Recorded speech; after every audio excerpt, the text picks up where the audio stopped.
Hey, it's Mitch Lyons here for the Lyons Share podcast, where we talk family, faith, football, finance, and fun. I'm your host, Mitch Lyons.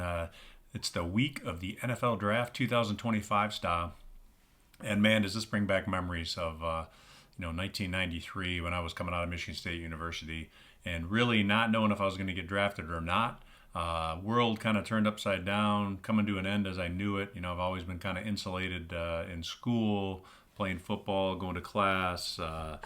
And then all of a sudden you're getting thrown to the wolves and trying out for different teams and going to the combine and the Senior Bowl, and maybe your football career is going to continue, and maybe it's not. So it was really a tumultuous time, and just didn't really know ups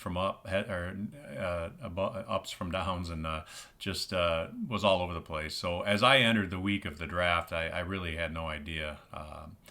If I would even be drafted. I had a couple teams that expressed interest, Atlanta being one of them, where I ultimately got drafted. But really, and back then it wasn't quite the extravaganza that it is today. You didn't have. In fact, I didn't have a big party or anything. I just sat at my house in East Lansing, and just kind of wanted to be kept separate, just not knowing if I'd get drafted or not. I didn't want to have a mini Aaron Rodgers situation where I slid further than I thought, because I had no inclination to think I was a for sure draft pick. So, but that second day, I got a call from Brian Billick, who later was the Ravens head coach, Super Bowl winning coach, but he was the tight end coach at Minnesota. And he called me, and it was in the fifth round, and he said the Vikings liked me. They were going to take me either with their fifth round pick or their seventh round pick, because they didn't have a sixth round pick. As it turns out, they went another direction in the fifth round pick. So I felt good knowing that, all right, they're probably going to pick me in the seventh if I don't get taken before. And then Atlanta ultimately chose me with the 151st pick overall. And I was a sixth round draft choice of the Atlanta Falcons. So that was cool, man. It was a huge relief.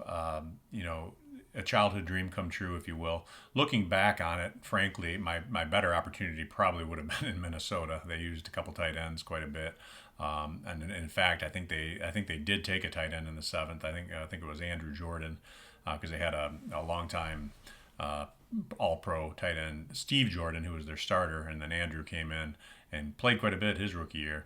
And here I went to the Falcons, where I played a fair amount my rookie year, because Jerry Glanville was wanting to move from the pure run and shoot, and start using a tight end more with three wideouts.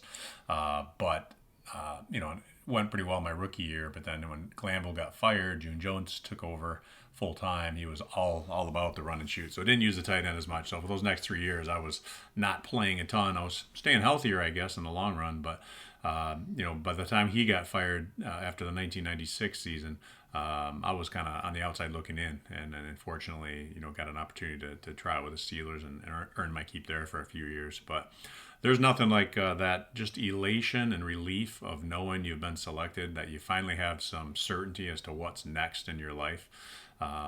In terms of, at least you know where you're going, right? And I did feel good about going to Atlanta, because they didn't have another tight end on their roster. I knew I was more likely going to be the only guy on the roster. They did bring in a guy by the name of Frank Hartley, who had played at Illinois, and brought him into camp, because you really can't have one guy at a position. You got to have some guys, some bodies. So and Frank was a tough player. He played a few years in the league, but ultimately I was able to beat him out and keep my spot. Crazy time, man, and it's interesting as I see some of these young guys. I've had the opportunity to speak with some young guys. David Gregory, an agent here out of Grand Rapids, Bull Rush Sports.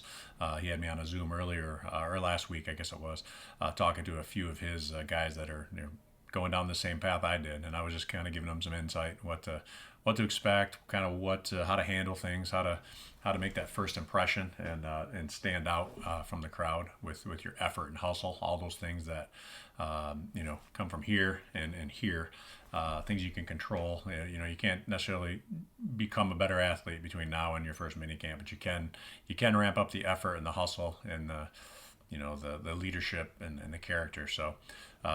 But yeah, it's exciting time. We got a lot of stuff going on here locally too with the Lions. What are they going to do? Obviously, they don't have a super high pick, because they were made a good run in the play. Well, not a good run, but they were in the playoffs, so they're picking down the ways a bit. But hey, I love what Brad Holmes has done in the draft, and Dan Campbell, what they've done in the draft in the last few years, getting good value in some of those later round picks. So it'll be interesting to see what they do. And honestly, they don't have a lot of needs. I mean, they could use some healthy bodies on defense, that's for sure. So if they can come up with a pass rusher, that in my eyes, that'd be great. Whether they work to trade at the draft or whatever, or if you just find a diamond in the rough, get a couple bodies that can put heat on the passer. It's so important.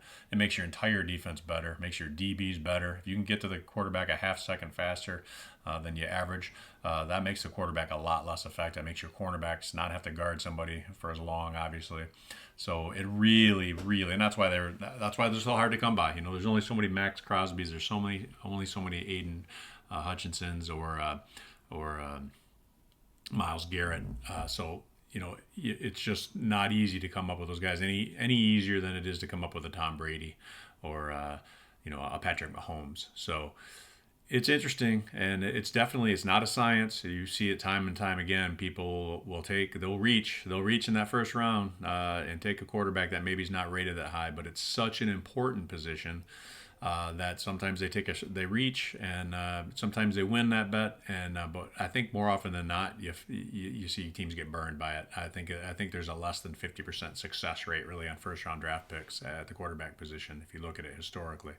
So as much time and money as gets put into this thing, it is not an exact science, and we've seen that certainly as Lyons fans here in Michigan over the years with the Joey Harringtons and the Michael Williams and the Charles Rogers. I mean, we had a stretch there where, man, it was first round bust after first round bust, and to finally be on a stretch here where it seems like they've got a plan and they're sticking to the plan and they're getting guys that fit into that plan. It's very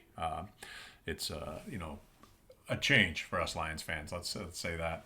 And then if I look back at my old team, the Steelers. I mean, you look at their quarterback situation. Man, I don't know what's going on there.